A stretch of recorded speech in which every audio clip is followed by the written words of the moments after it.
of Ukraine. We're going to have that interview later on.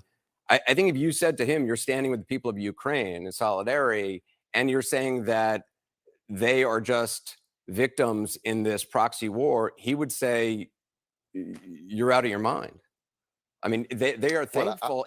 They are thankful for NATO. They are thankful for the U.S. You can call it the American empire, but I mean, they are thankful for all these countries rallying to their side. I mean, I've been there. You've probably been there as well. I mean, it is a horrible.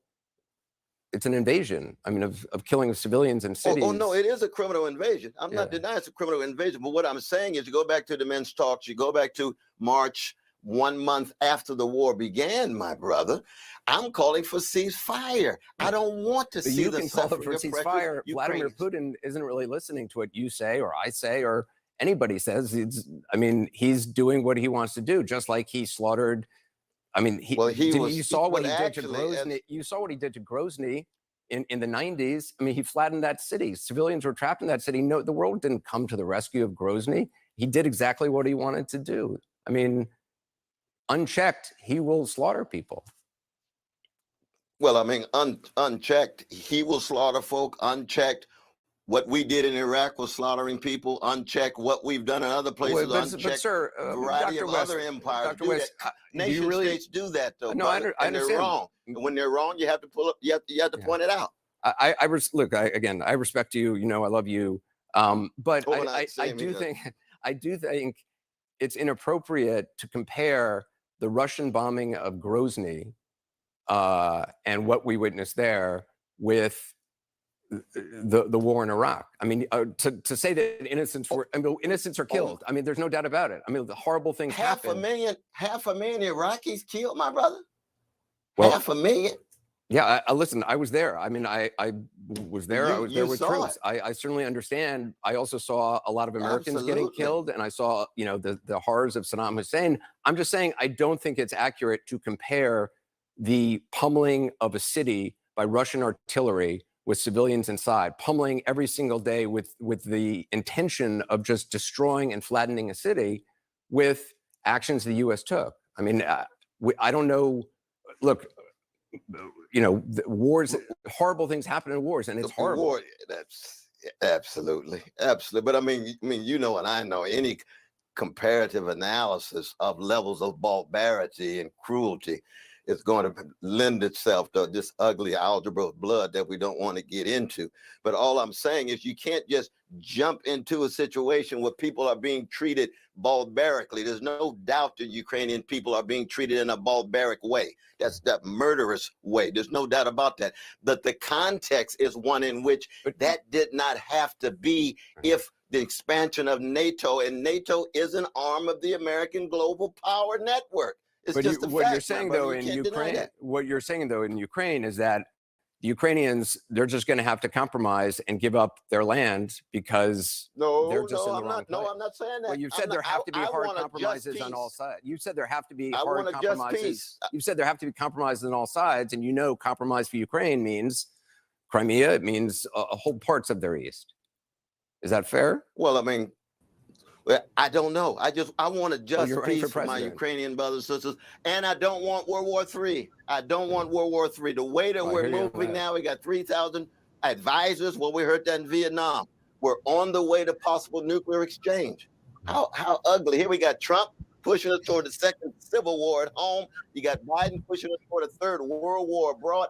We need an alternative. That's what this campaign's probably about, my brother. Dr. West, I appreciate your time tonight, as always. No, indeed. Love you. Even when we disagree. Love you, man. Welcome to a special edition of Revolutionary Blackout Live. I'm one of your hosts. I'm CJ. What's up, Nick? What's up, Ron? What's going on? What's poppin', my friends, my family? This is going to be a good episode. Yeah. We have the man himself, Dr. Cornel West. He joined us today as well. Must be really trippy going talking to CNN. Now you're in the hood. CNN to the hood. So that showed the range and the people that Dr. Cornel West is willing to speak to. So we appreciate you making time and joining us once again, my brother Dr. Cornel West. Thank you for joining us. Always a blessing for me. You all are an inspiration, but you also provide a lot of insight and information. You know, you are what we used to call serious organic intellectuals, linking the life of the mind to the struggles of those Sly Stone called everyday people. And we got a long, rich tradition of organic intellectuals in the history of Black people, because too many of our intellectuals who get formalized in mainstream institutions get sanitized and sterilized and deodorized, and they lose their funk, which is to say they lose their backbone, they lose their ability to tell the truth, they lose their ability to seek justice for the everyday people, which is another way of saying they just sell out. Absolutely. And we just played an intro clip. Well done. Pushing back on CNN's ridiculous pro-war nonsense. And I want you to take time to reflect on that conversation and the message that you've been hearing from the corporate media regarding the Ukraine war, where once again they're pretending that there wasn't a peace proposal on the board that Putin was all for, but it was Boris Johnson and the West that killed it. And you also had Anderson Cooper mention Crimea. So now it went from being a defensive war to now you guys want to seize lands. So it's absolutely absurd. But I actually want you to reflect not only on that interview if you want to, but also just a general media narrative regarding the Ukraine war and war in general. Well, I mean, what's fascinating to me, and you all tell me what you think, is you find out that you expose, reveal, and disclose just how weak the arguments are. They're weak as pre-sweetened Kool-Aid. You look at the evidence; they know that there was an agreement, formal and informal, so NATO wouldn't move an inch. You see, they know that any nation state, let alone an empire, when you have former territories incorporated with those who would cast you as enemy, and now you got 800-mile border on Russia with missiles in Poland and missiles in Romania targeting Moscow. Lord, the United States, God have mercy. And it's not just Mexico and Canada. If there were Russian missiles in Brazil, United States would blow them to smithereens, let alone Mexico. You see how they're reacting to China and Cuba. What happened to the golden rule? Put yourself in the shoes of somebody else. What do empires do? They create buffer states to make sure that enemy states don't get too close to their territory. Now, what they want to try to do, of course, well, Brother West must be in Putin's corner. No, I'm a free Black man. I'll tell Putin to his face, you a gangster and a thug. But I understand gangsters and thugs have to respond. I know a lot of my left-wing brothers and sisters say, you shouldn't call him a gangster and thug, Brother West. It's the largest structural analysis. I understand, but I'm on the ground. I know gangsters when I see them. I got so much gangster in me that I know exactly. It takes one to know one, you see. But the American empire is not a moral equivalent to even the gangster-led Russian Federation, Russian Empire. American empire is the biggest in the world. Yeah. We talked about this before. It's been 70, going back to Africa, big history of the species. United States, number 68. And every empire comes and goes. Soviet Empire came and went, 1917, 1991, right? It's over. British Empire, 1500s, 1945, it's over. Ask Nkrumah about that, 1957 in Ghana. The American empire will come and go too. It's just that we happen to be in the middle of it right now. So we got to deal with all the internal decay and the external decline that's happening around the world. And it's very difficult to try to both tell the truth, pursue justice, and preserve your sanity, because it can drive you crazy. People so out of touch. And the corporate media is very much out of touch. It really is. So so let's kind of drill in on that, corporate media being out of touch, because I guess sort of the title of this segment is what happened on Anderson Cooper, because I've watched many interviews with you and him, and he kind of brings you on as the expert. And now the dynamic has changed. I mean, I would assume that your personal relationship with him has not changed. So we have to ask, what has changed to make him have this sort of different style of interview with the person he's been bringing on his show for years? And you know, He love it you. kind of illustrates who the media is here for, because that is the way he interrogated you, and I'm going to use that word. That's how he should interrogate Nancy Pelosi. That's the style. But when Nancy Pelosi comes on, they want to talk about ice cream. You see, so it's not serious. So to me, it's a window into the corruption. I'm using that word. You don't have to use it because you know him, but it's a window into the corrupt side of media and who are they actually working for. But can you speak to that? Because I'm a person, I pick up on patterns, and I've been watching some interviews. When you start to get a little gangster, when you feel that gangster in you about to come out, you start to rock like this. That's what you do. So I watched enough interviews with you to know your tale. This is your tale. When you see Dr. West doing this, that means I'm not trying to take it back to the streets here, my brother. I'm not trying to take it back there, but you tested me, you trying me. So can you speak to that interview? It just overall how it was different. What was the point in his sort of questioning, his cutting you off? And understand, he cut you off at pivotal points that you were trying to make about the empire, that the people who pay for, who own this channel don't want out. So he's cutting you off at specific words, preventing you to stop saying that.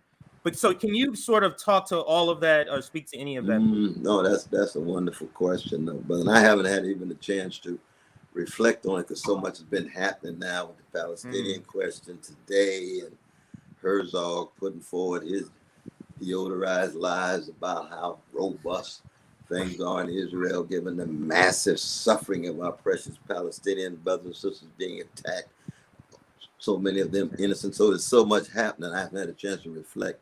But I could say this, though. I mean, see, Brother Anderson, you know, I've never had a chance to really socialize with him in any kind of private space, but we've seen each other a zillion times. He's been very, very kind to me on his show. And so I'm a Christian. I try to love everybody. So he is my brother as well as his two precious sons. But when I raised that issue about Axelrod and Axelrod being part of the establishment, and he kind of jumped. And it was like, ooh, you need a more Socratic moment here. The notion of Axelrod not being establishment is like looking at me and saying, I'm not a black man. And the CNN itself is part of the establishment. There's just no doubt about that. That can't be denied, you see. And so that establishment has certain contours and certain limits that it cannot traverse and go beyond. There's no doubt about that.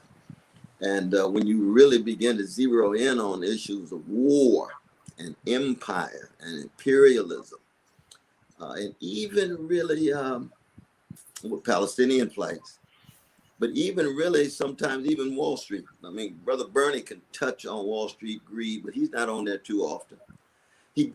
I'm blessed to be there oftentimes because when you talk about what they call race, what I call the vicious legacy of white supremacy, they'll bring me in. Mm-hmm. But I refuse to talk about vicious legacy of white supremacy without talking about predatory capitalist processes, without talking about empire, without talking about how it is connected to other issues, without downplaying white supremacy. White supremacy got heavy gravitas in the shaping, not just the United States, but the modern world. That's what makes us an international and a global people. Even when we picking cotton 300 years ago, the cotton's going to the Lancashire mills in Britain. That's going to the foundation of the first industrial urbanized civilization in modern Europe. They couldn't do it without the cotton we picked. We already got global connections. We didn't have to wait for globalization and neoliberal figures like Thomas Friedman come along, got a new idea called globalization. No, you could have asked my forefather and mother about that. You just rendered their suffering invisible, and you rendered their fundamental role that they played in the shaping of the modern world invisible. So you want our music, but you don't want to come to terms with the conditions of the suffering that serve as the very basis of what we sing it about. You see what I mean? So in that sense, I'm not in any way surprised, brother. No, not at all. And you never know how long you have access to these things. You just have to be yourself no matter what. You can't allow any of these contexts to dampen your fire. Never. That was just what I was about to allude to, is that you held your own in that interview, but do you think it's shocking to his audience what you're saying? Because it's another thing I noticed in a couple of interviews, when you use the word empire, they make sure to say that's your word, to make sure that everybody understands they're not referring to that. So that's a touchy word for them too. That's true, but white supremacy is the same way. I can talk about Bush's legacy of white supremacy all day and night, but they're gonna talk about race relations. You see, you go from the funk to the deodorized. You see what I mean? Yeah. Bishop's legacy of white supremacy. Oh, that's Bootsy. That's George Clinton. That's Sun Ra. That's Funk Master. That's the reality. The deodorized discourse. Oh, we've got race relations and some DEI challenges. See, now you deodorized and you sanitized it already. So you're absolutely right. They're in denial about empire. They're in denial about the multiple dimensions of the vicious legacy of white supremacy. And they have to somehow shift from the catastrophe to problems. You see, anytime you reduce the catastrophic to the problematic, you're reducing the funk to deodorized stuff. So it becomes manageable for the professional managerial class. So we have to come to terms with these isolated aspects of problems rather than catastrophes visited upon people. White supremacy, male supremacy, predatory capitalism, imperial forms of oppression. Those are not problems. Those are catastrophes people have to come to terms with every day. That's another reason why the music's so important. Our music is not about problems. It's about catastrophes. Strange Fruit ain't about no problem. It's about a catastrophe visited upon black folk in the form of lynching and American terrorism. Or even Good Morning Heartache. That ain't no problem. She ain't having no problem. She got a catastrophe. The brother ain't acting right. And I would even say a variety of different dimensions to it. And so our challenge as thinkers and organic intellectuals is to be as true to the suffering and the magnificent resilience of our people as the musicians. This brother right here ain't playing about no problem, Coltrane. He's saying he's wrestling with catastrophe on every level. Marvin Gaye got ecological catastrophe. What's going on, right? Mercy, mercy me. Save the children, political catastrophe, economic catastrophe. So if we stay on the vibe of the catastrophic, it forces us to be more truthful. The condition of truth is to allow the suffering in the face of catastrophe to be heard. In that sense, we ought to be aspiring to our musicians in that way. And that catastrophe can never play a prominent role in corporate media. Because corporate media, once they talk about catastrophe, it shows how they've been complicitous with their silences about it. So that sort of speaks to that segment, and that segment also was covering Ukraine, or that's where sort of that exchange came out of, talking about Ukraine. And it's very interesting how cable and print media, they frame a ceasefire as a loss. Like the way they understand wins and losses in warfare is not less people dying. It's this machismo, this macho way, this John Wayne slugger sort of like, we slayed them all and we kind of blew the end of our gun at the end of us doing, Luke Skywalker type understanding.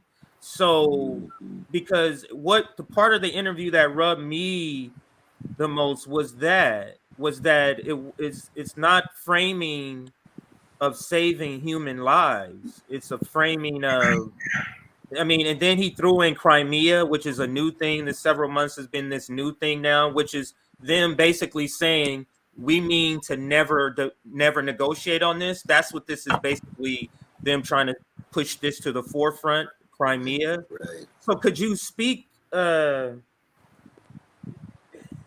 you speak to all of this? So much to say about how they frame Ukraine, but could you speak to how they frame a ceasefire, about wins and losses in this war with Ukraine, and how you see it, maybe as a contrast? Well, it was interesting how it was hard to bring together being deeply concerned about the suffering of Ukrainian brothers and sisters. Any human being, or even sentient beings who suffer, I try to have a sensitivity to. And so it was almost saying, well, you couldn't be concerned about the suffering of the Ukrainians if you're calling for a ceasefire, because that would require these concessions.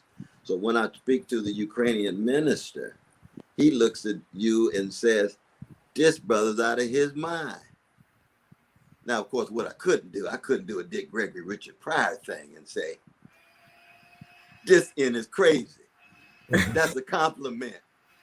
You see, to be a black man in a white supremacist civilization, and they tell you, you out of your mind. That's what they said to Nat Turner. That's what they said to Huey Newton. That's what they said to Fannie Lou Hamer. That's what they said to Martin King. That's what they said to Malcolm X.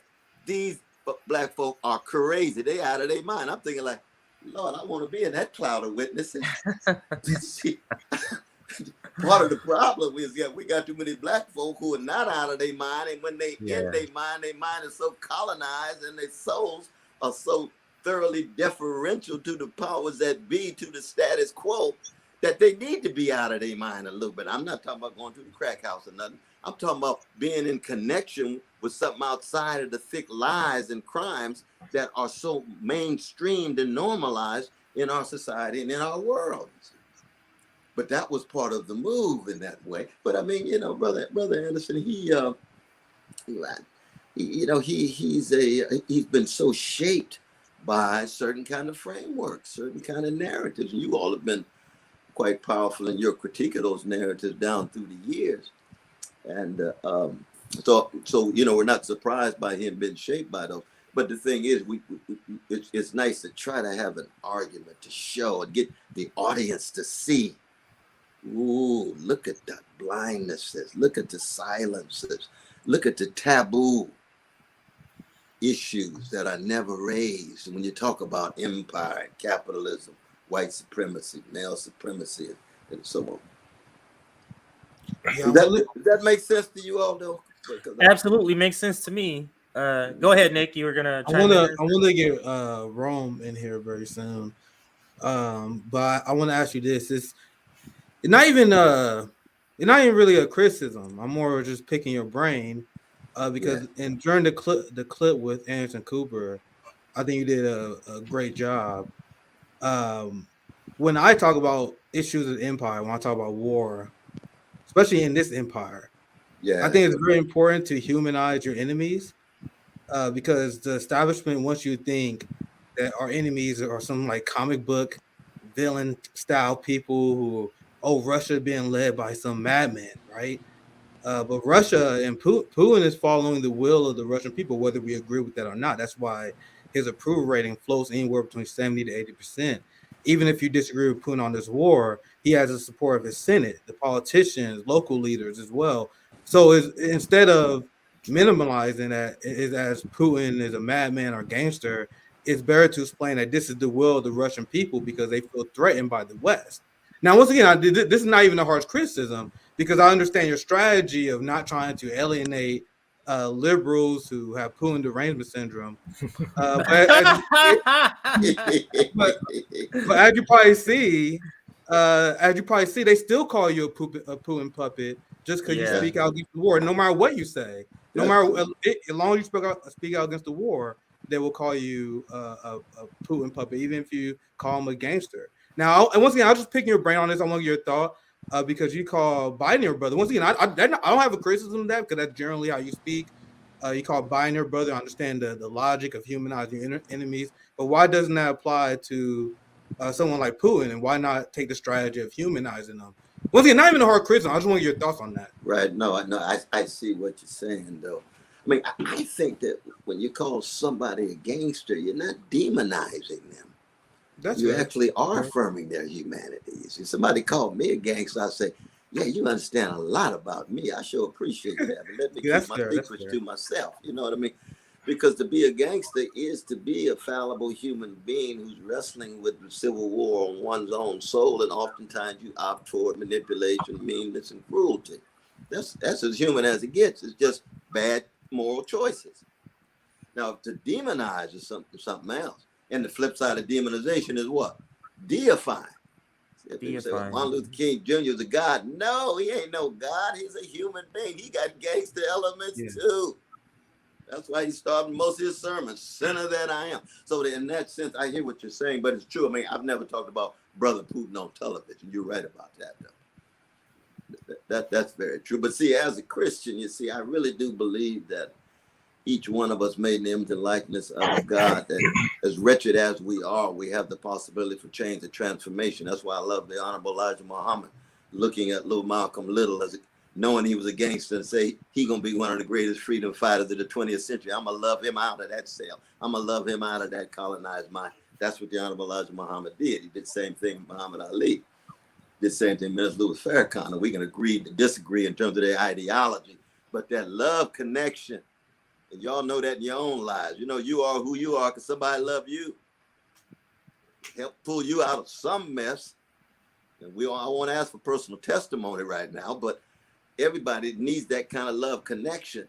And therefore, in the end, I think people have the capacity to change. And that's true for everybody, not just Malcolm Little or not just each one of us. Yeah, absolutely. Well said. I want to pass it to Rome. I want to get Rome any thoughts, any questions you want to ask. Thank you, man. You know, that I like that you say that because it kind of back up my theory of everybody love killers. You know, it just depends on who you killing or what you're killing for. You know, it's either thank you for your service or you're thanking the gangbanger for keeping your block police free. So everybody loves it. But, let me hear it again. You said everybody loves the gangster. Everybody loves the killer. Oh, the killer. Yeah, everybody loves the killer. I see. It just depends. I see what you're saying. Yeah. Indeed.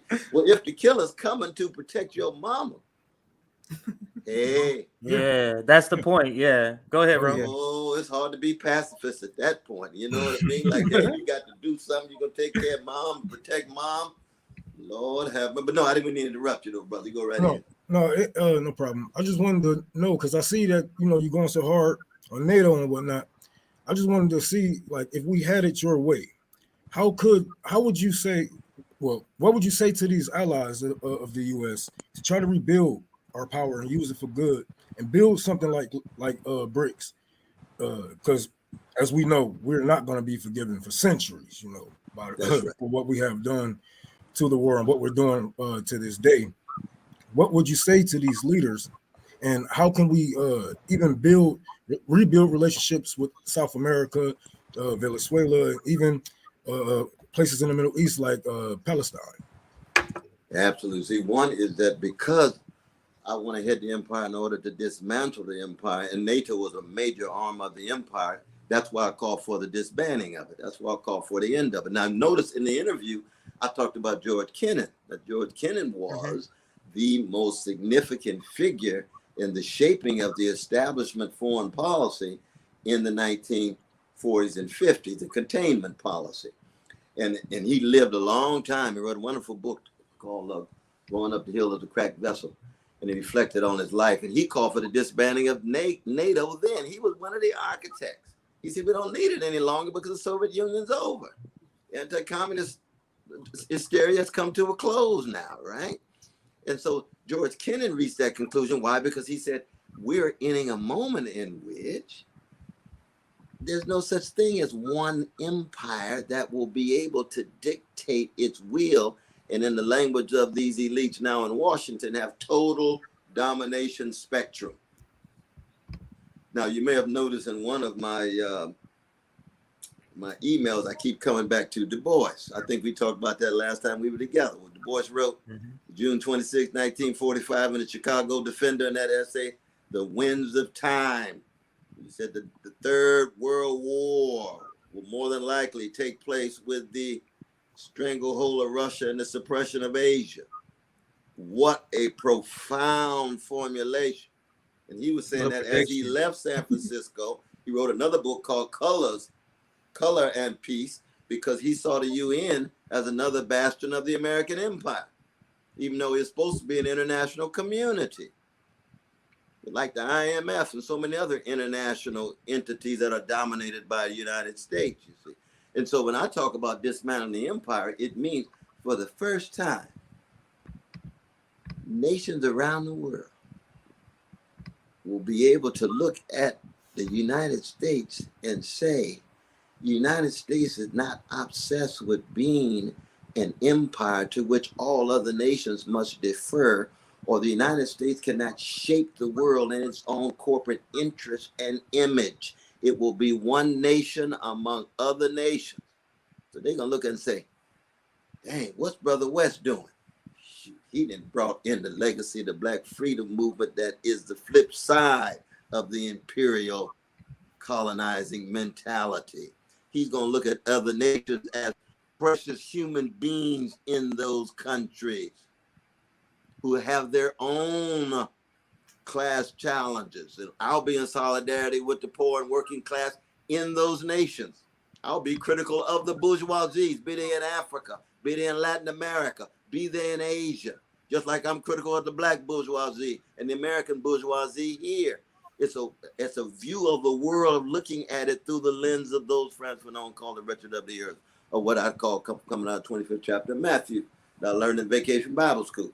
What you do unto the least of these, you do unto me. That is the greatest form of service. That's what greatness is. Now, when Trump talked about making America great, he got Alexander the Great. I could say, I want to make America great. I have in mind Martin King, Fannie Lou Hamer, Harriet Tubman, Frederick Douglass. That's what real greatness is. What's that? That's what it is. And so politically, it means then solidarity with poor working people around the world. That's why a campaign in any nation has to be a moment within a larger international movement.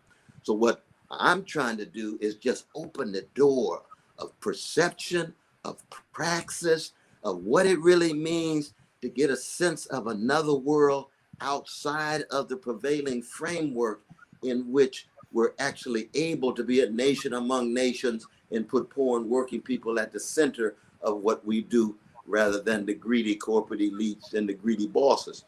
Same way with these strikes taking place. Amazon, Hollywood, UPS, full-scale solidarity with the workers, even when the trade unions themselves are racist and sexist and often side with bosses with their business unionism rather than workers unionism. But when you have a strike, you got to draw a line. Which side are you on? Which side are, it's going to be interesting. You see Democrats and Republicans, all of them walking on the boss's side. I thought the difference was so overwhelming. No, not at all. Cop City the same way. Yeah. Cop City the same way. Democrats and Republicans, very supportive of Cop City. The Black bourgeoisie in Atlanta, very supportive of Cop City. Mainstream corporate, very supportive of Cop City. No, some of us standing against it. Well said. I want to get, since we was talking about Latin America, I wanted to break the story down later, but I kind of want to get your thoughts on this as someone who's running to be the commander in chief. There was this summit between the EU and Latin America, and it was supposed to be rah, we love each other PR summit. That it was supposed to be, but tensions quickly flared up because Lula was like, hold up. We're not gonna have no photo ops. We're not gonna have no peace as long as you guys are funding a proxy war in Ukraine. And there was other countries in Latin America that was like, hold up. We're not doing this. Let's talk about the Ukraine war. And the EU countries wanted them to sign a pledge to condemn Vladimir Putin for the war in Ukraine. And that did not happen because many Latin American countries refused to. And now I'm gonna read this headline. I generally just want your take. I'm gonna break this story down more later in this week, maybe on Nick and CJ on Friday, because this is very interesting. And this is the common theme that we talk about on RBN, the split between the quote unquote Western world order and pretty much the rest of the world, 80% of the population, like India and Africa and Latin America, who's not going along with the West. Here's the headline for the people who's not watching. Why Latin America still won't condemn Putin's war in Ukraine. And then the subheadline said Europe colonial past has soured its summit with Latin American leaders. One more headline just so you guys can really drive home. The incredible shrinking summit. The reunion between EU and Latin America turns into a blame game.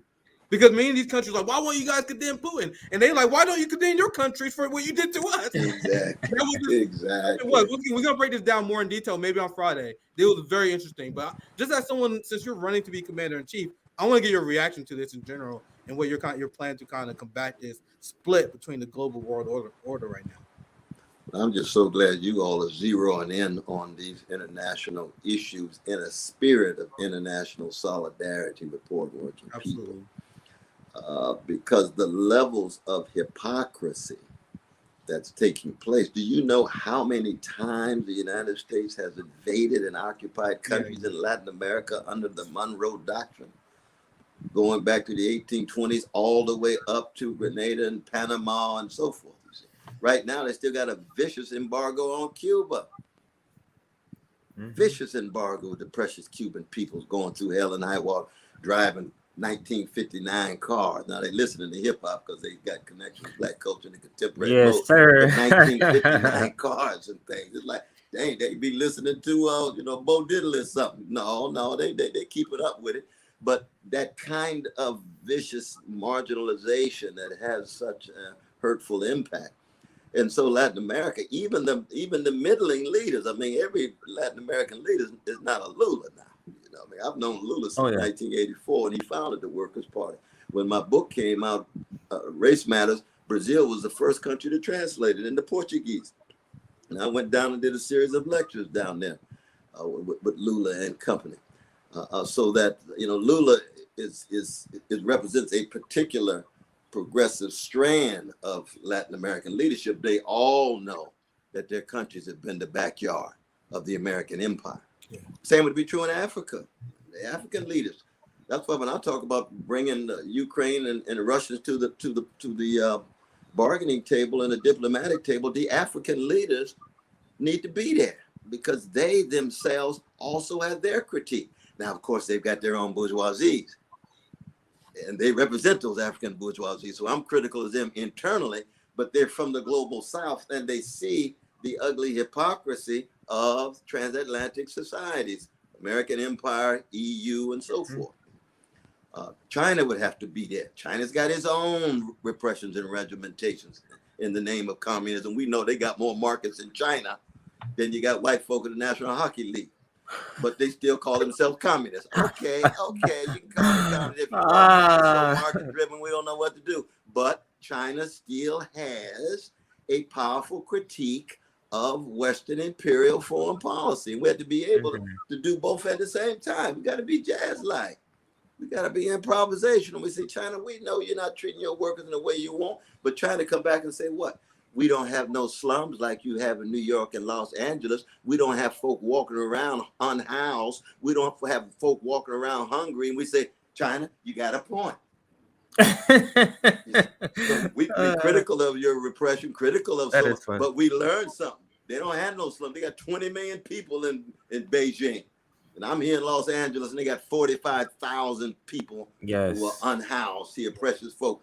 Unhoused and 6% black folk in town and 40% of them black. And I won't go on, but you all know what I'm talking about. That's how you learn from each context and then tease out the best, keep track of the hypocrisy. But the hypocrisy, keep in mind now, are lies oftentimes that hide crimes. See, so hypocrisy is not just abstract. Mendacity and criminality are inseparable when it comes to public policy, when it comes to utterances of elites in nation states. And that's precisely, I think, what's going on with Global South context. Precisely what's going on with the EU, Latin American exchange. But I'm going to be watching you when you all talk about that, because I love to see you all working. Yeah, there's a lot to break down there. It's interesting because it completely destroys the narrative that comes from the media. And you're going to hear this a lot more as the election get closer, where they say Biden has done this amazing job uniting the world against Putin. Like, that's not what happened. That's the exact opposite. He lost the support of so many close allies like India, and China and Russia got closer to each other. Giant economies like Brazil is getting closer to China because of this. So it is the exact opposite of what they say. That's why it's an important narrative for people who are anti-empire to constantly bring up. And these topics, we're about 40 minutes in, so I'm gonna try to ask you some quick rapid fire topics. But just add one more thing, though. They also go ahead, know that the arm manufacturers and the war profiteers are the ones who make big money. And one of the conditions of being in NATO is they have to buy the manufacturing equipment from American business.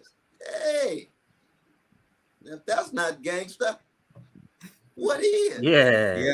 I thought you was concerned about the peace. I thought you were concerned about the suffering. These folks making big money. You're holding up a crucial part of your economy with an endless war sensibility, a permanent war orientation, and the Global South knows that. They know that as well. So that you got that economic dimension of it, as well as the ideological one. And what happens? The precious people suffer on the ground. But I'm sorry to go on, but I just want to add. No, that's well said. And I just have two quick rapid fire questions, and CJ and Rome. I got time in with more like a quick question, just for the sake of time. In the last conversation we had, we talked about the complex nature of U.S. empire. We mostly focus on debunking lies that come from neocon networks like CNN, MSNBC, and Fox News. And that's why we are streaming on our alternate YouTube channel. And that's why we are on Rumble right now. I appreciate everyone who made the migration over to Rumble because this is our second strike. And I don't think it's a coincidence that we were censored and we are being banned from YouTube and Google. We was banned from TikTok as well. We had to recover our account. I was banned from Instagram because I was just reposting our videos because we talk about empire stuff. I mean, you guys see a lot of edgy leftists and they don't get banned because at the end they don't talk about empire. They tell you to vote Democrat. But there are certain people, if you tell people to support third parties, if you are against the empire, they will censor you. And this is a coordinated effort between big tech and the government. So since you are running for commander-in-chief, and especially as someone who's personally invested, as our channel is constantly being messed with, I want to get your thoughts on this new fascism, this suppression, the suppression of free speech, this merging between corporation and big tech and government that's censoring dissent. What will your message be on the campaign? What will your reaction be as president in response to this new era of censorship? Yeah, I was listening to Sister Sabby talking about that. I think it was just yesterday. And she was talking about also some medical information that they're also using. It must be kind of window dressing too. But no, I think that in some ways, as you know, brother, it's not new. You know, look at Brother Amali with the African People's Socialist Party. It's raw, real raw. Supposedly his connection to Russia. He ain't got no connection to Russia. He went there the same way he went to Spain. He's a free black man. You can agree or disagree with his ideology. He loves the people, is willing to live and die for them. So that kind of repression is something that's always there. It's just a matter of when it hits. And the question is to never, ever, be so either surprised or discouraged that it dampens your fire. But you do have to be improvisational, come up with plan B and plan C. I like the way you're going to shift those gears. In one gear, okay, we got another gear. Get the word out. We in gear B now. We back to BA. We got C+. We shifted. That's what you got to do. It's like Brer Rabbit in our culture, right? You thought I'm over here. It's the jazz. We over here. We over here. So stop. Well, we're improvising. It's the jazz. Your jazz analogy. We're just jazz improvising. All That's the way it. down, like the Gap Band say. We keep on running. keep on running. You got to keep on running, moving, grooving. But you're keeping your integrity, you're keeping your vision, you're keeping your memories of your people and your grandmama and Malcolm and the others, so that you're still strong on the move. On the move. Now, any support, and please use my name for any support for what you all are doing, because it is just censorship, and we have to be clear about the hypocrisy. I do believe in a certain kind of libertarian commitments to free expression across the board, right wing, center, left wing, black, white, whatever it is. But it's no accident, you see, that it's Bobby Hutton and Fred Hampton who end up getting shot, as opposed to the Klan. How many Klansmen been killed by the FBI? Hey, how many black freedom fighters been killed by the FBI?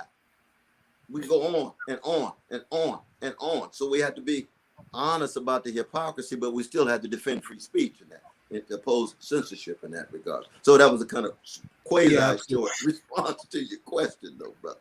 Yeah, and apparently Black Power Media also got a strike on their channel. I just heard this Yes, they did shortly today. before we went live, and I'm just throwing it out there. I don't think it's a coincidence, because we've seen RFK interviews, despite our disagreements of RFK. His interview's been pulled from YouTube. I think his interview with Kim Iverson and a few other media platforms, they was pulled from YouTube. So with that said, I don't think it's a coincidence that the two channels that's having Dr. Cornel West on regularly are now being targeted by YouTube. Just saying. And then this strike happened right before Dr. Cornel West comes on for a third time. I don't think these things are coincidences. So I'm just now, you talking about brother Jared and him? Yes, they got one today. I hadn't heard they got that one just today. Right before we came on, we heard, like, literally maybe 30 minutes before. I heard about it. Maybe it happened earlier, but I heard about it 30 minutes before we started. Yeah, I literally heard just before we got on. So once again, I don't think it's a coincidence that they took the two channels that hosting Dr. Cornel West regularly, right? So I was just throwing that out there. Yeah. And I also want to ask you, just for a second time, I want to give CJ and Rome an opportunity to ask another question. I cover the issue of Palestinian rights every week, like almost every single stream. Something that's very important to me. You have Isaac Herzog, the president of Israel, that giving an address to Congress tonight. I was talking about how Pramila Jayapal, like a coward, walked about her statement on Israel, and now you had Congress that in almost unanimous fashion, only the squad and a few progressives voted against, pretty much saying they support Israel. So it's just another disgusting example of our state support of the fascist state of Israel, and no criticism is allowed. Even the right wing, like the right wing that talk about free speech, for example, there's bans on BDS in Florida. So the free speech warriors like Ron DeSantis are frauds because their free speech, except when it comes to Israel. So I want your reaction to this as someone who ran, once again, as Commander-in-Chief, your thoughts on this insidious relationship with Israel and the reaction of Congress, and the fact that they got Isaac Herzog, the president of Israel, giving an address. I believe it's tomorrow or Friday. It's coming up here very soon. But what's your thoughts on that? He gave it today. Oh, he already gave it today? Oh, okay. I don't know whether you saw my Twitter or not. He tweeted out. Yeah, Cornel West tweeted out about it. I can put it up. Oh yeah, I do remember seeing that. Yeah, let me. Yeah, I'll pull up because I actually retweeted that. So I'm gonna pull up your tweet. Absolutely, you can pull that up. Because I said the resolution is a sham. That the Israeli state was racist in its inception, with ethnic cleansing and viewing itself as a homeland for precious Jews who had been viciously treated. I mean, the Holocaust is an indescribable evil. There ain't no doubt about that. But when you jump out of the burning buildings of Europe and say you go to a place that has no people, but you got people there, then you land on their backs, you land on their land, and you have to choose whether you're going to dominate them or coexist. Albert Einstein was a progressive Jewish brother. He said he wanted to coexist. Jabotinsky said dominate. Jabotinsky won that battle. The Einsteins and others got pushed to the side. So they didn't want to coexist with the Palestinians. They want to dominate. That's Jabotinsky's legacy, you see. And so the question then becomes, of course, then how do you tell the truth about settler colonial societies that are deeply racist? The United States is the same way. Racist to the core. Biden and Kamala Harris say it's not a racist country. Okay, go on and stay on the crack pipe. Go on and stay completely removed from what's happening on the ground. But everybody know the racism is still there. And so it is in Israel too. You could be a Jewish brother and sister from Ethiopia and have to deal with racism, even though you're a Jewish person. But we're also talking about apartheid-like conditions in the West Bank. In fact, it's worse than apartheid in the West Bank. Now, inside of Israel, it's not full-scale apartheid because you actually have rights. People have elected officials who sit right in the governing bodies, but they're second-class citizens. On the West Bank, it's worse than apartheid. That's what Desmond Tutu told me when I traveled with him. He said it was worse in the West Bank than it was in Soweto. And you just have to speak that truth. And unfortunately, we've got cowardly black leaders in Congress who are going to trot right on up and talk about it's not racist at all. It's a wonderful place. It's a robust place. Oh, please. Jesus Christ. They gonna walk their black ass through there. How sad. It's like slapping Malcolm and Martin in the grave. Slapping them in the face in the grave. I dare you say that kind of thing. You know you're lying. Yes. You know what I mean? And misleading the people and that. And I'm not demonizing them. I'm just calling them cowards. Because that's what they are. And so the question becomes then, absolutely, you know, how do you account for this paradox? Right? The paradox is you got Jewish brothers and sisters who've been hated, terrorized, and traumatized for 2,000 years. Vicious treatment, Holocaust, vicious. Then they get a nation state and they reproduce terror, trauma, and subjugation for the Palestinians. Human wretchedness. And you have to be honest about that. And that's precisely the taboo issue that the Democratic Party won't touch. Republican Party won't touch, but it's not just them. Most of corporate media won't touch. Even in universities, it's hard to have an honest, candid conversation about it because they cast you as anti-Semite. And you say, well, you can call me anything I want. I'm interested in truth. I'm interested in justice. I will never sell any oppressed group down the river. That includes Palestinians, includes black people, includes indigenous people. Call me any name you want. I'm not selling them down the river. I'm concerned about their suffering, and I'm concerned about the conditions under which that suffering can be changed. And that's why, you know, this resolution is just such a sham. It's a sad thing to have to even witness, but it is what it is, and you have to keep on moving. Oppose any form of racism, any form of domination, in the name of human dignity. So I actually got one more quick question. Sorry, CJ and Rome, but I have to ask this on behalf of my friend Aaron Good. I have Aaron Good and David Taboot on, and David Taboot knows RFK pretty well because he's I think he advises him on foreign policy, and I made my disagreements with Israel. No, and they know they had disagreements with RFK on Israel. They trying to bring RFK on board on that. I think he's being very hard-headed. The corporate media, and this is what I propose, and I want to get your thoughts on this, because we know the corporate media is banning all debates. RFK won't be able to debate. Joe Biden's a coward. He won't debate you. So will you be willing to debate RFK, especially on stuff like Israel, Palestine, Ukraine, or any other disagreements? Because this is something we believe has to happen. We need to have more discourse. And I want to talk with me and Aaron Good. Aaron and his friends, they're trying to convince RFK. Our job is to try and convince you, because we want. I think that would be a giant thing for political discourse to have a Dr. Cornel West versus RFK debate.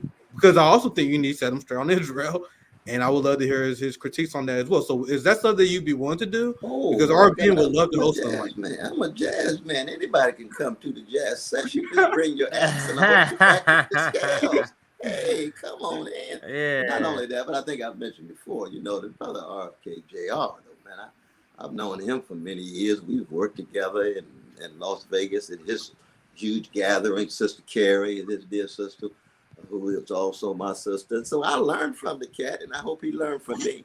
but we're concerned about something that's bigger than both of us, and that is the suffering of the people, and how you resist.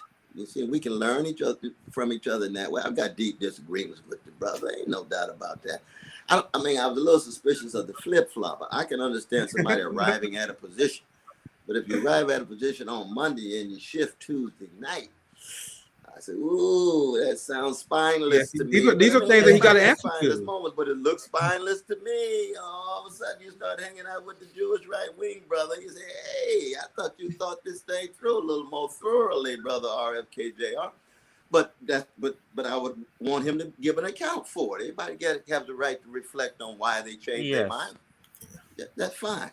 But I would love to have a debate with him. It doesn't have to be just with y'all. We could go to the club. I can meet him on the block. You know what I mean? We have dialogue with the brother. Just bring your axe and make sure you play your scales tight, because we're gonna have a jam session. Now, Go ahead, CJ. Go ahead. I got 4 questions, so I'll let Rome go if you got a question, and they're 4 quick questions. But Roman, did you have any other items you wanted to cover with him? I have one more question. I wanted to bring it back to the hood now that we're speaking on these weak leaders and whatnot. I see that the Green Party is, they support reparations for the descendants of slavery. Now, that's a good thing for that party, but for the masses, it might be a little hard to get that message out there, because I want to go back on a study done by Pew Research Center. It shows 77% of Black Americans support reparations, while only 18% of white Americans support reparations. And not only them, amongst leadership, elected officials, 48% of Democrats support reparations, while 49% opposes. 9% of the GOP approves, while 91% opposes. Now, how do we popularize and and try to educate the people and avoid an uproar amongst the citizens when we talk about reparations, or if you get a chance to even pass something like reparations? Yes, my dear brother. That I think one of the things we do is do exactly what you just did, which is to speak with power and clarity about both reparations as it connects to present levels of support. That surprises a lot of people. When you think about the numbers, not the Black folk. I'm surprised at 77. I want to meet some Black folk who really are fundamentally against reparations. I want to sit down and have some cognac with them and talk with them. Say, hey, I want to know your argument. So in other words, somebody hands you $1 million, you're gonna say, no, I don't want $1 million whatsoever, because in principle, I don't think we deserve it. Oh, okay, I see. But I think we need to raise the issue that reparations is a matter of truth and justice. We need to know the truth about how America was shaped, how slavery was the foundation of its economy, and what kind of free labor went into that. And when you see the damage done, what kind of repair is required? And of course, money in and of itself will never bring back all the people, the persons, the bodies, and so forth, you see. But that's tort law. You have to have repair given damage done. And so you couch it in terms of truth and justice rather than what you're going to do for these Black people. It's part of how the whole nation was shaped with these Black people's minds, hearts, souls, labor, and so forth. And I think it needs to become more popular in the culture, in the music. That's how you get reckonings and awakenings, where it becomes a cultural expression in that regard. But I've been blessed, I think I've told you all before, to be part of reparations movement with Queen Mother Maud, Randall Robinson, my dear brother who just died. God bless his soul, who wrote The Debt, founder of Trans-Africa, that brought the pressure to bear against apartheid in South Africa and so forth. And for me, it's just a matter of truth and justice. And that's what this campaign is all about. A moment in a movement concerned about truth and justice that cuts across the board. Truth and justice is bigger than all of us. None of us have a monopoly on truth. But there's no way you can understand the history of America and not in the end be committed to some form of reparations if you really understand not just slavery, but also Jim Crow, not just Jim Crow, but redlining, I not was just just about to redlining, say but that. discrimination. All of those Yeah, I are was just about to tax say money. that. You know how much tax money went in to sustain the University of Mississippi? We couldn't set foot in that institution until 1964. Yeah. Hey, just fairness. We're not talking about doing something special for black people. We're talking about fairness. All of that blood, sweat, and tears that goes into sustaining institutions with tax money, and we can't be anywhere near the vicinity, even though our money is sustaining it. You see that? How could we not raise the issue of reparations if we have any self-respect, any sense of dignity of those who came before, and what our foremothers and forefathers had to go through every day? That's why it upsets me oftentimes when I hear these folks who don't really want to straighten their backs up and tell the truth and pursue justice in relation, not just reparations, but any issue. Do you know what our people had to go through just for you to walk around and you to think highly of yourself? And then when it comes to making one kind of sacrifice, can't say a mumbling word. Good God Almighty. You got to share that privilege. You feel oppressed. Yeah. That's exactly it. You know what I always say, this is an A and B conversation. It's about a debtor and owed to a debtee. This don't have nothing to do with you, white people. This literally has nothing. Ain't none of your business. This is a debt owed by the government to us. None of your business. And that I get that from the chairperson of the reparations board, Miss Moore, we had on our show.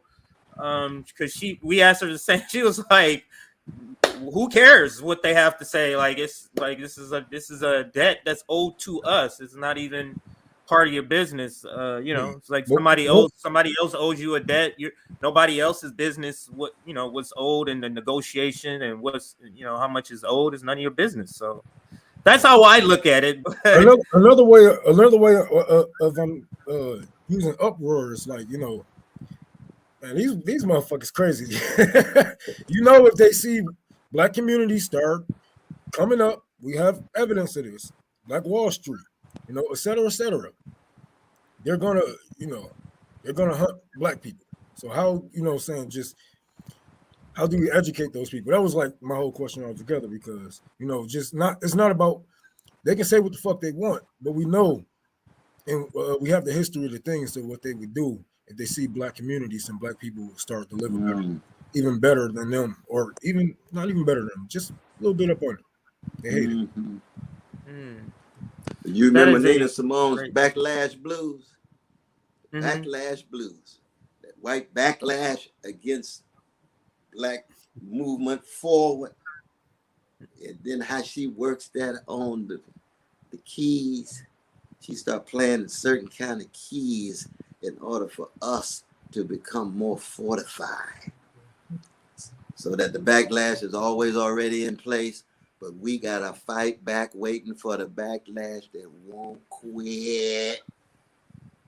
Real as a heart attack, real as Ashford and Simpson, ain't nothing like the real thing. And that's love, courage, community, memory, willingness to throw down, to tell the truth, regardless of the consequences. So that, but the issue of reparation, I mean, the Green Party, you're right, already had it. But wherever I go, I'm trying to pursue truth and justice, which means I'm a reparation person, because you know what I mean? Definitely. Yes. If they didn't have it, me and Brother Bernie used to fight over this all the time. He disagreed, I agreed. He's my brother, he just wrong. Same was true with BDS, with Palestine. He's against BDS, I'm for BDS. We fight over it, and then I try to tell him why he's wrong and so forth. He tried to tell me why I'm wrong, but I remain unconvinced. BDS. You gotta convince a Jew about BDS. That's a damn shame. But let's reparations. So yeah, exactly. The 23% that's voting against reparations in that poll, Rome. But let me touch upon four. Let me touch upon four things. And this kind of the topics is the Trump country, Cop City, Ukraine, and then the Trump bad strategy. It's kind of Trump country. So Trump country, we know that this is something you want to do. You want to go out to Trump country. And specifically, I've been getting this questions to make sure we ask you, and that is, are you planning to go to East Palestine at any point? And also, because East Palestine is where that, that white working class, that Trump country, may be one of those spots that you may touch upon. But so if you could speak to whether you would ever go to, or are you planning on ever going to East Palestine? And then more broadly, can you address some of the areas, some of the places you're thinking of in mind, just off the top of your head, one or two places you're thinking about traveling to when you say Trump country? Mm-hmm. Well, of course, there's symbolic country that was on yesterday with Brother Sean Hannity. That is Trump country, just in terms of the people who watch and make the connection between Trump's father, Fred, who was the Ku Klux Klan riot, and 1,000 people there, and 7 people got arrested. One of them was his father. So I pointed that out. And he said, "Oh, I never heard of that before in my life. You mean Trump got a connection to Klan?" I said, "Well, I don't believe that a son necessarily got to take responsibility for the father, but the father has some influence. And you either got to fight it off or you embrace it, you see. But that's already Trump country. But you see, again, I don't think that every voter for Trump is a neo-fascist like Trump. So he's got a heterogeneous base. 1 out of 9 who voted for him voted for Brother Bernie, because they can't stand the arrogance and the greed of the professional managerial strata. And they're looking for a way out. And if the left doesn't provide it, then the right wing will. And the fascists will, you see. So I'm trying to get to those folk. And I'm trying to tell them, I know you're wounded. I know you're hurting. I want you and your kids to have free education, decent housing. I want them to have free health care. I'm concerned about them. Are you sure? I thought you were a black soul. Say, hey, you can call me anything I want. I ain't trying to satisfy you in terms of the criteria. I'm satisfying me and my mom and how I was raised. I'm treating you like a human being.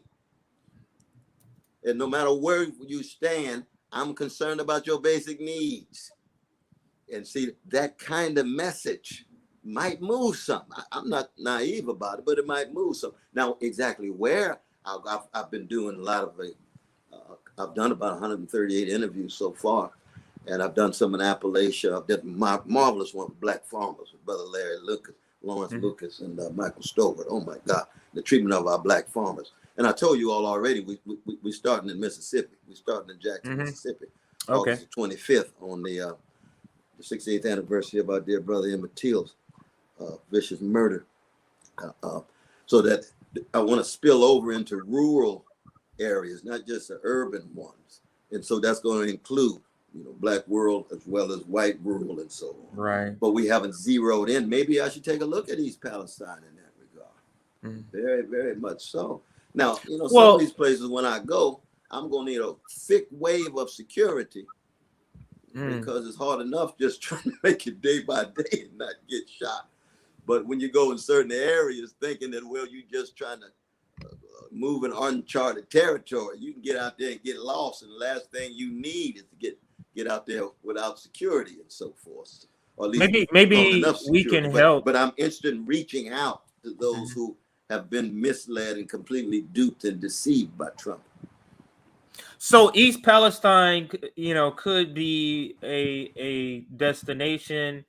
And your concern about security just being out there, not specifically about East Palestine, but about security, maybe, we could reach out to people and help with something to arrange something like that. Maybe Black Power Media. I used to walk around in South Carolina like I wish you motherfuckers.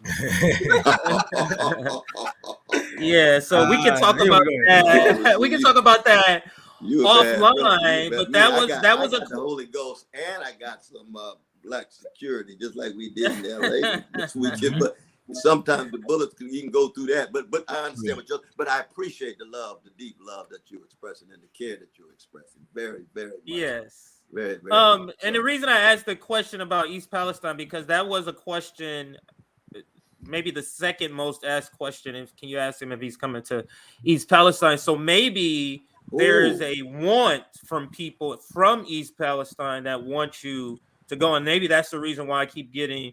Can you ask him if he's coming to East Palestine? So just to, just to give you a heads up on that. But let's move to my second of my 4 questions, and that's Comp City.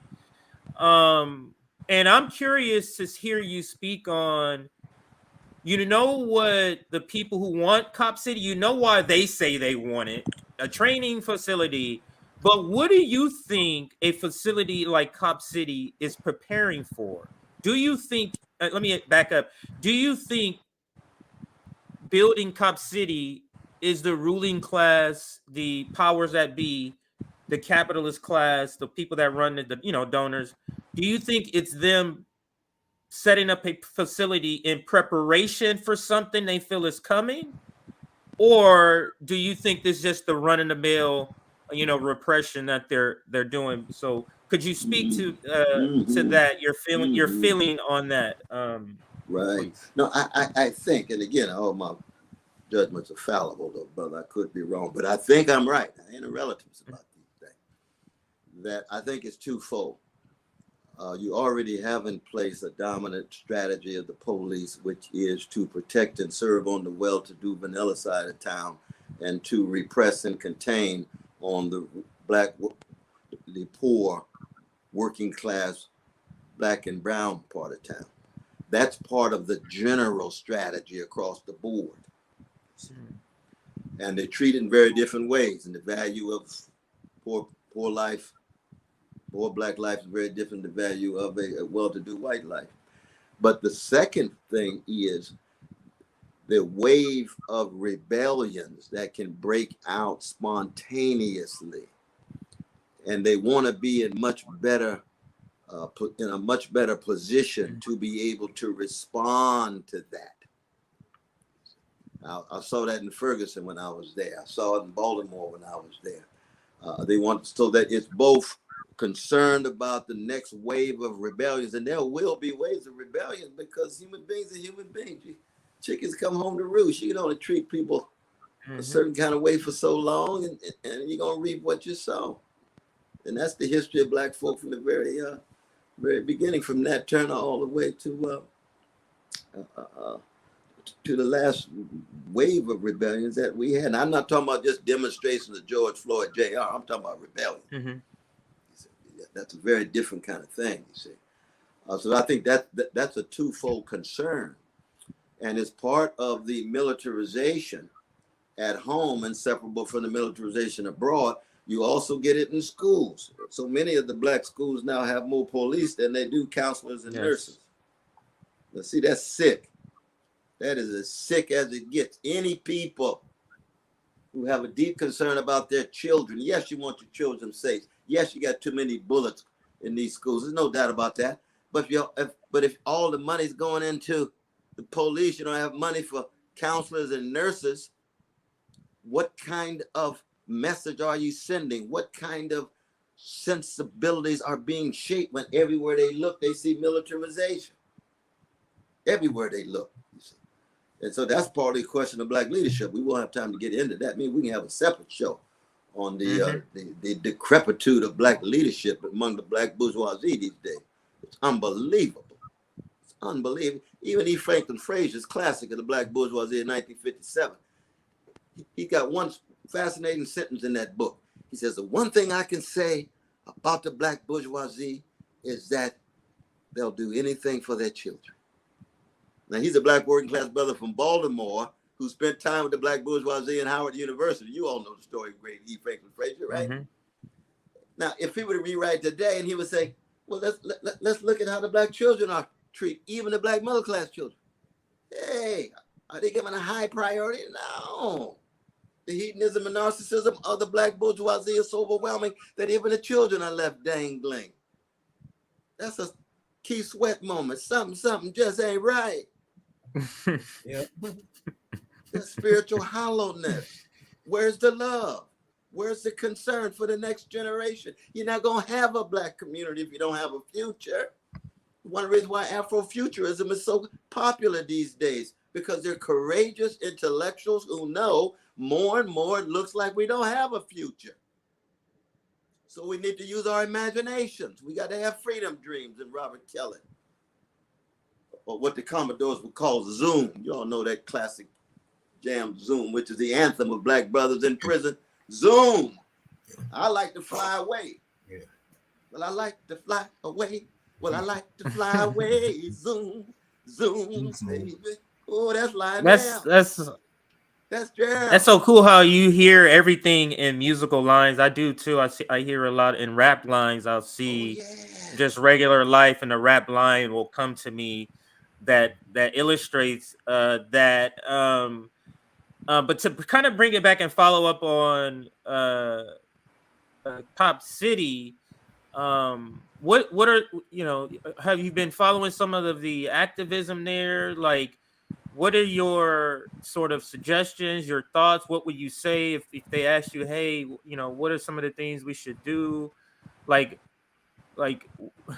how can we stop Cop City is basically what I'm saying. Is there anything in your, you know, in your life that you've seen, you know, you've seen marches, you've seen these things up close, like how do we fight this? And would you reflecting back on that sort of history, how do you fight this? Yeah, that's very real. I was just speaking to my very dear brother, Jamu Baraka, who I'm working very closely with on the campaign. You know, the press talks a lot about Sister Jill Stein, but we have a group that meets. Well, Jamu's always there. My blood brother Clifton is there. My wife Anahita is there. Chris Hedges is always there. We got a small little group that wrestles with this, and I told him I've got to get to ATL and A-Town physically to be a part of that grouping, to make a presence and try to bring some spotlight on it. You got to use whatever you got, whatever little fame and influence, authority, use whatever you got, put the focus on the suffering, right? And in doing that, maybe we can try to bring in a larger wave of voices, because I think, again, this is a major failure of Black leadership, that there hasn't been a coming together to focus on that. You saw just the transition of Rainbow Coalition to our dear brother Freddie Haynes the third. Now Jesse Jackson is now pulling back after 30, it was 1996, after 27 years of leadership of Rainbow Coalition. Now I was listening. I wanted to hear what they said about Prison Industrial Complex and passing car. I wanted to hear what they said about Cop City. I wanted to hear what they said about these issues where Black leadership can be brought to bear that might constitute some kind of impediment for the elected officials of the Black bourgeoisie who are willing to be so complicitous with the militarization of Black hoods, with the police leading this. Isn't it ironic, though? You see that when the FBI comes at us and shoots us down, and we call for the defunding of the FBI, we call un-American, anti-patriotic, and communist. When Trump gets arrested by the FBI, he called for the defunding of the FBI. What happens among the Trump folks? Shoot, they fall right in line. Hey, yeah, we're going to defund them. Come on, let's talk about it in Congress. I thought defunding the FBI was the most anti-patriotic. No, it depends on which side of town you're talking about. Oh, I see. I shouldn't be surprised, but it becomes more apparent.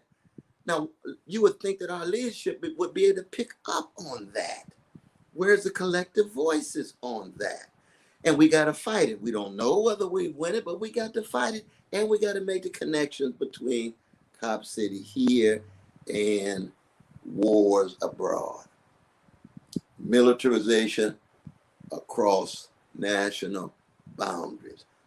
150 countries, U.S. troops. Well, we got troops in 150 countries. China got 5. Russia got 30. We got 800.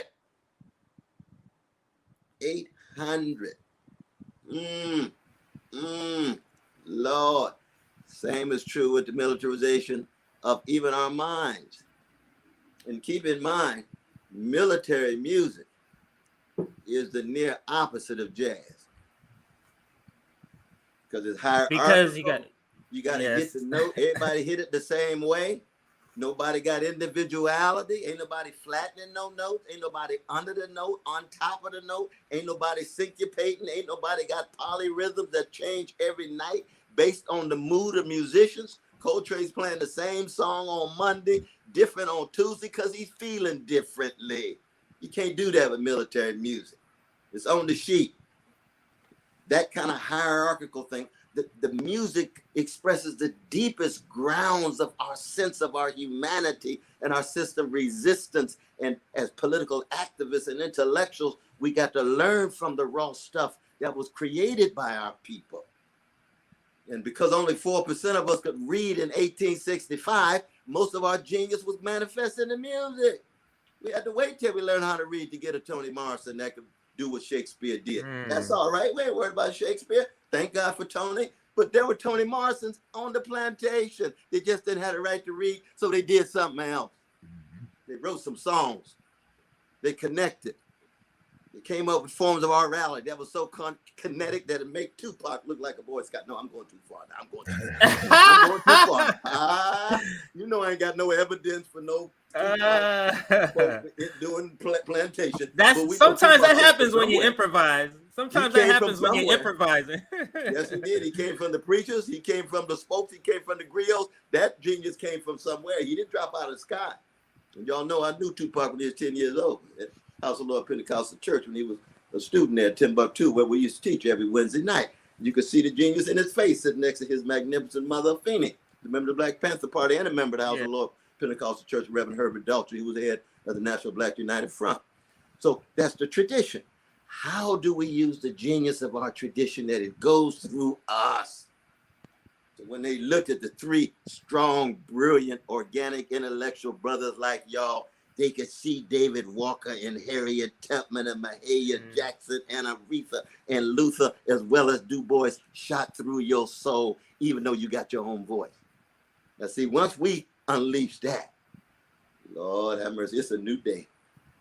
It's a new day. Lord, remember Sly Stone say, "Ooh, Stan, you've been sitting much too long. There's a permanent crease in your right and wrong. Stan, there's a midget standing tall, and the giant beside him about to fall. Stan, they will try to make you crawl because they know what you're saying makes sense at all. That's why you're getting censored. Stan, there's a cross for you to bear. Things that go through it, you can go anywhere." That's Sly Stone out of Vallejo, trained at the Black church with his father's church. Insight, courage, unbelievable, bodily, visceral vitality, putting his body in the music, in his genius, in the sound, so that it can touch us and make us stronger, you see. That's a great people, y'all. Ooh, I'm telling you, I don't know if any other people had that kind of spiritual greatness. I know a lot of people got great things, but not like these black folk in USA. Something distinctive about it. I was gonna say people should go look up the story of Sly Stone, and it's a very interesting. There's some tragedy there, but it's a very interesting story because I hear you keep mentioning Sly. But let's move to this next question, and that's spoiler. And then I have one final question about your campaign. Sure. This is the theme when you go on TV. You are the spoiler candidate when you're not on TV. A Case Study QB is so gracious to look through all this cable news nonsense and extract a lot of clips where they're talking about you. There is a great fear of you. But let's talk about this issue of spoiler and how they're trying to present you as spoiler. There's a lot of reasons that doesn't make sense. You've mentioned a lot of them, that one of which is that the people who would vote for Jill Stein would not turn around and vote for Hillary Clinton. The people that would vote for Dr. Cornel West on the Green Party ticket is not going to turn around and vote for Joe Biden. You're looking at three of them right here. But let's drill in on that. And it's my belief this Trump is bad is not going to work because it's not effective, because we have lived through both a Trump presidency and a Biden presidency. And, you know, it's my opinion that a Biden presidency, you can argue, is measurably worse because you have more competency that is at the controls of the imperialist power. of the imperialist empire. Whereas you had Donald Trump, you had a bunch of people not even approved through the Senate to even be heads of different departments. So you have incompetency versus competency as far as the people that they put behind them. So they're not going to be able to sell it the same way. And I think that's the reason why there's such a fear of your candidacy specifically. And if you could speak to this idea of you being a spoiler versus people sort of living through both sort of candidacy, like it is a argument to me that is just no longer effective. So could you speak to that, or any portion of that? Mm-hmm. No, but I mean, you've noted first the points about 2/3 of the folk voting Green Party would not vote ever for two-party, and some of them may vote even Libertarian. They don't necessarily even go to the main two if they voted at all. And then, of course, the fact that the idea that a vote is private property, you own somebody's plantation, and if you don't vote for them, somehow you take the blame, as opposed to them presenting a program speaking to the issues that affect you, such that they convince you. So they can just do anything, take no responsibility, no accountability whatsoever. You can have the most milquetoast, mediocre candidates like Hillary and Biden and so forth, and they take no responsibility, no Socratic energy, no self-critical engagement whatsoever. But on the other level, though, the deeper level that you're talking about, though, I think it also has to do with the fact that they are afraid that they are being exposed for their hollowness in terms of how the two-party system is so thoroughly corrupt and tied to big money, and how their politicians are so cowardly and conformist. And more people are seeing it. They've been able to hide it for so long. But more and more people, and when it comes to your generation, oh Lord, because you keep in mind, if the only American citizens who could vote were under 30, Bernie would have won probably 2 terms. Yeah. Because the younger generation has already been able to see through a lot of the hypocrisy. But now when you get more and more Black folk, brown folk, and serious left-wing trade unionists, and serious focal critical of patriarchy and of transphobia and homophobia, and then a possible solidarity across the board, you either get backlash, massive repression, character assassination, or literal assassination, or you get upheaval. And those threats are real. Those threats are real. The threats to the status quo are very real. And so they see me as, I think in some ways, I'm like a canary in the mine. I'm just this one little vote. I come home reading 9 interviews and trying to listen to a little Donny Hathaway, and I come up, one man determines the next election. Who's that one man? My mama's child. Me? What are they talking about? Are you kidding? What kind of paranoia and panic are we talking about? Not at all. I'm just a little small wave in a great ocean of a great people with a great tradition, and some of us worship a great God, but we still connected to great figures. And so all of that we talked about before, that's flowing through, that's what's coming at them. You see, and when that's coming at them, you got an unstoppable spirit. They can't crush you. You ain't scared. You're not intimidated. You're not afraid. You ain't laughing when it ain't funny and scratching when it don't itch. No, you a free man, free Black man. And that kind of freedom can be contagious. So it's never isolated individual. They didn't treat Nat Turner this way, and I'm no Nat Turner, don't get me wrong, but they didn't treat Nat Turner that way because he was an individual. They wanted to make him an example to the other folk. Don't you get that kind of spirit. Everybody won't leave the plantation. What happens to the plantation when everybody leaves? Well, we know what happens when 2,000 Black men left the plantation and joined the Union Army, right? Du Bois called that a general strike in Black Reconstruction, his classic in 1935. There was a general strike that shut down the whole plantation system. Then they joined the army, the Union Army's losing, and they break the back of the Confederate Army. Yes, that's free Black men right there. You set that kind of thing loose. Next thing you know, you're going to have fundamental change and revolution. Ooh, Lord have mercy. And they can't string up all of us. They can't kill all of us all at the same time. Some of us might have to die. Well, all of us going to die anyway. So you might as well use your death for something bigger than you. But the thing is, they can't kill everybody. Now if you got the right spirit, no way. That's what we always speak about revolution. They can't lock us all up. They can't do all these things to all of us. But let's end this with go ahead, Ron.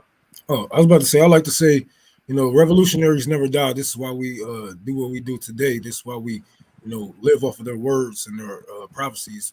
They never died. They just got their bodies taken away from them. But they still here. Exactly right. That's so true, my brother. This is why we reach never back die, to their they multiply. Wisdom. This is why we reach back to their wisdom and with their quotes, with their sort of looking at their videos and their interviews.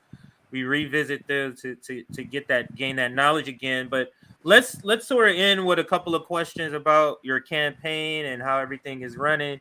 We heard you mention some of the people in your small circle.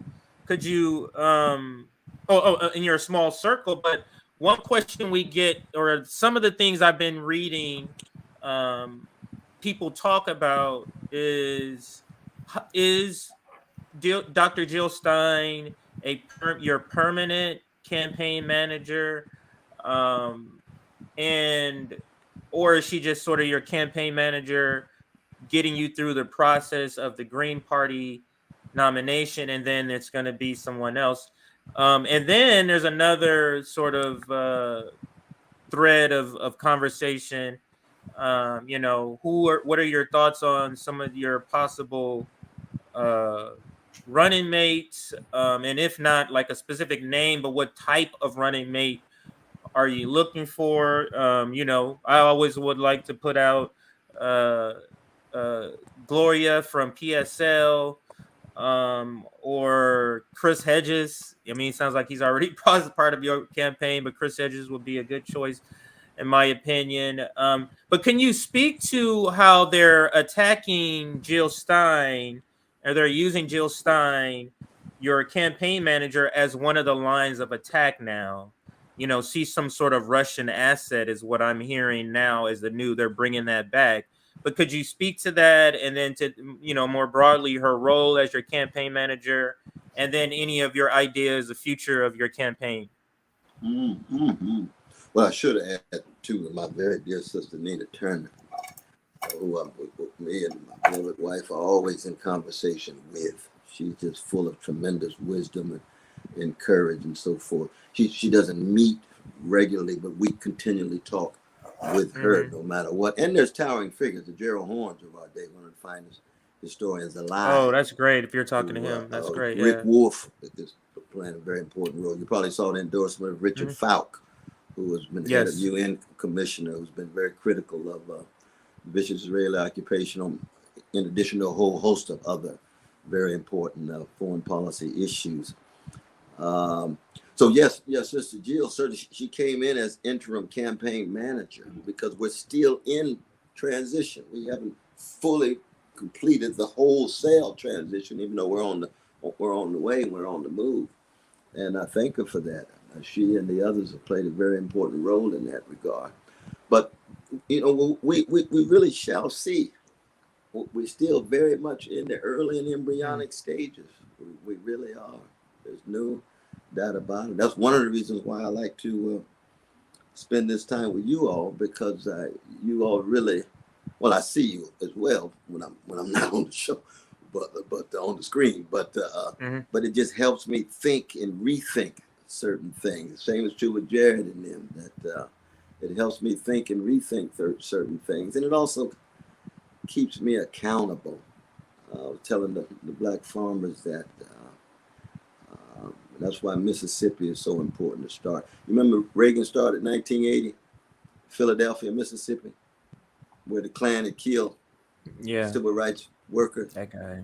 And he proclaimed states' rights that day. The Klan supported him that same day, endorsed him the same day. 1980. He was just sending the sign out right there. We said, okay, well, see, we going 2 hours from where the blues was born in Delta, Mississippi. One of the greatest artistic breakthroughs of the last 200 years of the species. Son House, Robert Johnson and them, see. And looking for those roots that provide a launching pad to catapult us as Black freedom fighters, fighting for everybody, but always beginning on the chocolate side of town. And so the campaign has to be part of that. It really does. And it's a challenge, you know, when you try to translate the greatness of the Black musical tradition and the greatness of the Black freedom tradition in the electoral politics. Mm-hmm. That's It's like a hard dropping Richard translation. Pryor off in one of those small white Catholic churches down in Maryland or something. He can't contain it. It's just too much going on. Oh, I'm knocking my glasses off now. It's too much going on, you see. And so it's a challenge, really, to be able to make that kind of shift, as it were, so that we're true to what's producing us. And at the same time, we get the kind of work done that we need to in the campaign itself. Very, very much so. Did I answer? Did I answer your question? I hope I didn't. Yeah. You addressed the part about Jill Stein and Right. how. I did have one other follow-up about Ajamu Baraka. He's just kind of playing a advisory sort of role. Or all the people you named earlier? Okay. No, okay. That brother's intellectual substance and gravitas is such that everywhere he goes, he's got some very, very crucial things to say. So it's advisory in a traditional sense, but it goes far beyond advisory in that sense. And we get to struggle together because, you know, we don't agree on everything, even though we agree on a whole lot now. There ain't no doubt about that. And his voice is one that is profoundly respected by myself, by my blood brother Clifton, and Anahita, my wife, and those who are part of that. This is going to change over time. I'm just being honest with you all in terms of where things are right now. Moment. Absolutely. We've marched all the way through from People's Party, all the way through the early moments, and we're still trying to get this thing together. Very, very well, momentum is building. I can see it online, guys. Rome and Nick, I'm sure you got. I can really see more people saying, "Wow, I would vote for him." Yeah, I would. I'm just seeing it snowball. So, you know, keep doing what you're doing all of these interviews, keep coming on here and Black Power Media, because it's working. It's working at least as far as getting your name out there and getting known. I am seeing it on Twitter. I'm just seeing your name a lot more often. But Nick, Rome, any final words you wanted to say?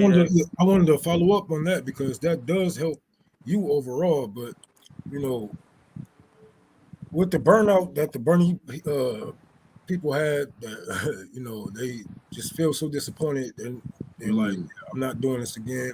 And not only that, we have the majority of people that's in politics who are independent. What do you say to these people? How do you get them back on the ground? How do you light that fire back under their asses? You know, and I know, yes, we went through the pandemic and stuff like that, but I feel like, you know, people aren't, you know, just going through it. I feel like they are broken. They know it's getting worse, and you know, I feel like they are just broken. What do you say to these people to get them back on the ground? So try to at least push for a third party, you know, not as a third party as a victory, as, oh, we're going to win, we're going to be president. As a third party is, let's solidify ourselves and try to start from here. Yes. I mean, one thing is that, see, my major priority is not just to get people to vote for me. See, I'm not that kind of candidate, really.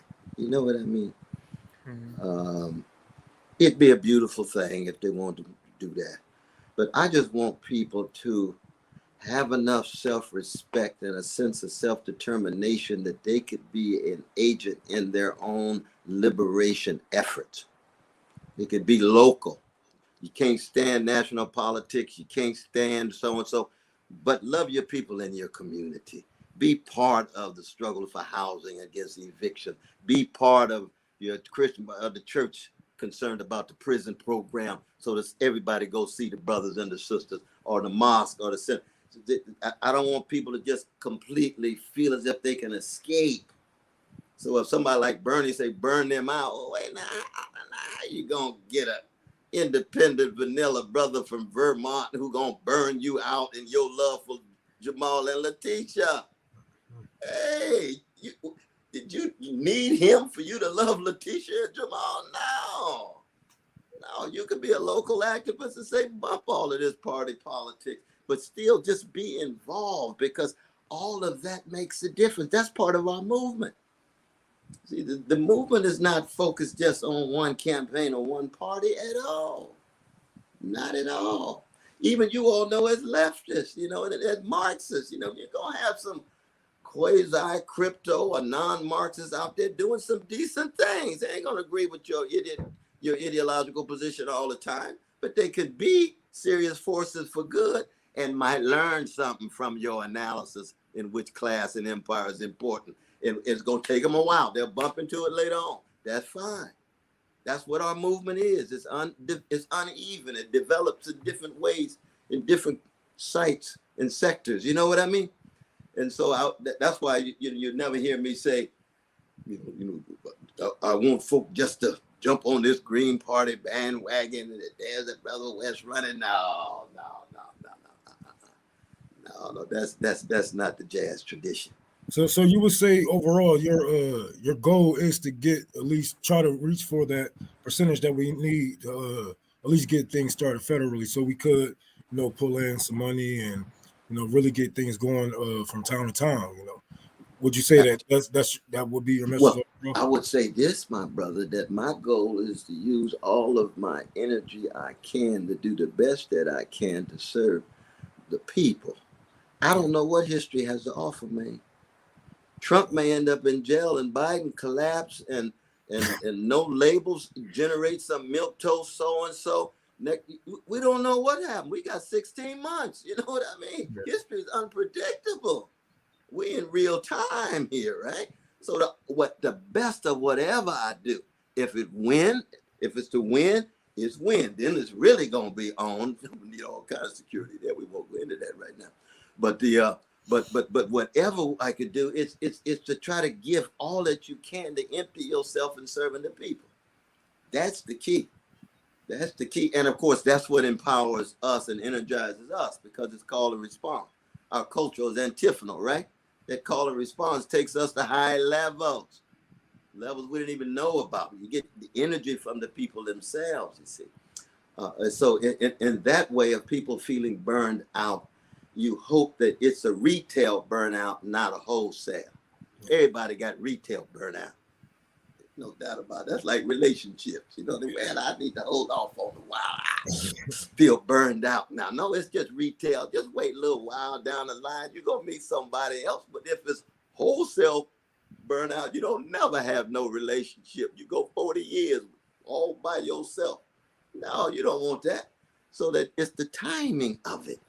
You want to be able to time yourself in such a way that you're always open to being used to serve the people, to give insight, love, exemplify courage, and so forth. And I think that's one of the things that keeps us going, no matter what the evidence is. You see, that for us, the love and the resistance and the resiliency and the joy will always have the last word. Always. Never say quit. All right. Well, thank you, Dr. West, for joining us today. We know we always keep you a little longer. That's because the conversation is always great. Anytime you stop by, it's like a barbershop conversation. This is like it would seem like this would be in the barbershop. So that's Absolutely. great. Nick, did you have? I don't know if you wanted to say anything before we signed off here, Nick. No, I'm good. Any last thoughts to Dr. West? We appreciate your time. Once again, always fun. We can do this forever, but we appreciate your time. We know you're busy. Like, But it's crazy. please use my interview. name or just give me a call of any support I can be in your struggle against this censorship.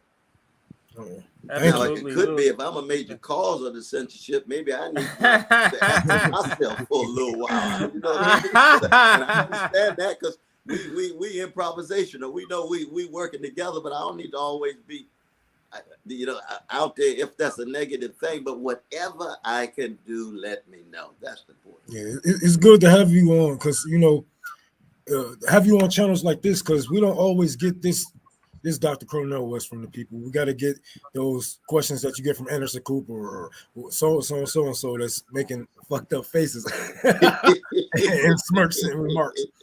But it's good to drop your balls. Really talk about what's really going on in the world. How can we improve it? But it's always a blessing to be in you all's presence and to learn from. Did you want to make another date, or you want to do that offline? Sure, Did you want to set another date? That sounds good to me. What's 2 weeks from today? Because today is July the 19th, but July the 2nd is cool. August? You mean August the 2nd? I mean August. I'm sorry, August. Yeah. Yes. We could do August the 2nd, 4 p.m. Oh, you're on the West Coast, so we can say 1 p.m. I'm on the West Coast too. Exactly. Now, is that? So I've got one at 3 o'clock. What time do we usually meet at 1 though, right? Yeah. If we did it at 1. Yeah, 1 o'clock Pacific. Yeah, Pacific time, right? That's cool. Yeah, 1 Pacific, 4 p.m. Eastern is what we're talking about. Okay. It'll be 1 o'clock LA time, August the 2nd. Yeah, so we'll lock that in, and we'll be watching all of your interviews to make sure people are treating you right. I do kind of feel like the last 20, maybe 10 interviews I've seen, you have reflected some of the conversation that Black Power and RBN has done. I can kind of hear some of what we talked about in your answers. So I just wanted to mention that and say thank you again. But we will put you in the back, sir, and we will see you August 2nd, and we appreciate it once again, your time. So fellas, I don't have any other stories. Just wanted to shout out anything. Yeah, we can wrap here. I don't have any other stories. Did you need to shout out anything, Nick? Next time we're coming on, probably Nick and CJ show. You said Friday. Probably mark on your calendars. I think we can plan a show for Friday, for Nick and CJ, and yes, who's always welcome as well. I may break down the Latin American Summit some more. I didn't want to spend all day talking about it because it's all about Dr. West. So there's still a lot to say about it in the split between the world and Ukraine war. So that and a few other stories. There's you have Henry Kissinger in Beijing in China trying to advocate for peace. So the U.S.-China relationship is in a very weird place right now. The Biden administration sent Henry Kissinger, and China's like, okay, that's weird, but I guess we talked to him. So we got a few things on Friday. So, and who knows what's going to come up. I'm sure something will come up. There's also the Trump town hall and his answer on Ukraine that we're gonna probably cover on Friday because that was very interesting as well.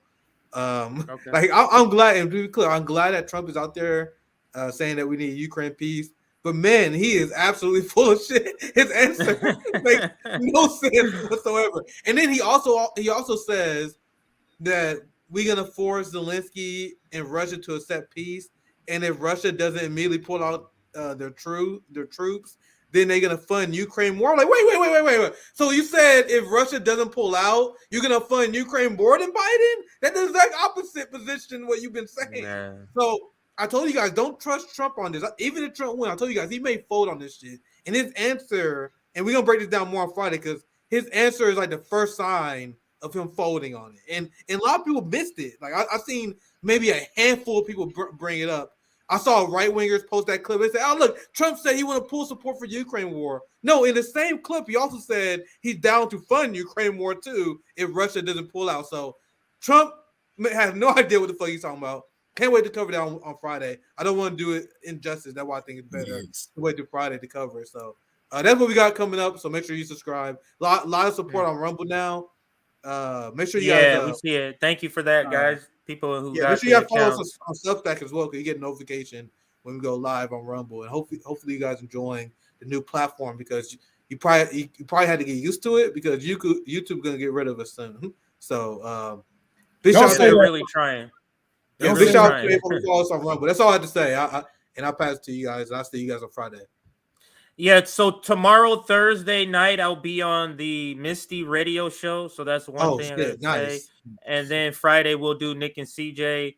Rome, can you tell us about the UPS on the 31st again? You're going to be going up to Ohio because they're going to be walking off the job and you'll be there. Can you talk about that for a second? And then we'll close out. We're going to be out there. I got a friend that actually works for UPS out there in Ohio. I forget the city, but I know it's 3 hours away from me. So I'm going to be out there with the strikers. They're going to be walking off of their trucks in solidarity for all the workers to get more wages. I mean, better wages and better benefits. So yeah, I'm going to be there on the 31st on the ground, and we're going to be we're going to try to show solidarity and push socialism as much as we can, on these people. So I might have a care party up there with me. I'm trying to see what their schedule looking like, because everybody got kids and so I'm trying to see. Proletariat life. Everybody got that. Go ahead. I do need more carpet money. Well, I won't even call it carpet money. I would say patent money, because it cost me $400 to get the patent. I got enough for the carpet. Now we need the patent, and it's going to be probably a couple hundred to put it in, but I can do that myself. I can put it in. What's your what is it called? What's your GoFundMe and PayPal? Shout it out so people, if they want to donate, and then we can close here. My PayPal. Oh damn it! Hold on 1 second, y'all. My computer about that. So I'll see you guys Friday. I'll see you guys on Friday. Yeah, no worries. Go ahead. Yeah, we want to. Yeah, there we go. Better to share it instead of just shouting it out, because we want people to be able to donate if they can. Yeah, I can go. And we gotta get a unholy Roman. Go ahead. Oh yeah, my bad. We just gotta get the patent and I guess the fucking sticks and all that other good shit. But it's coming together, y'all.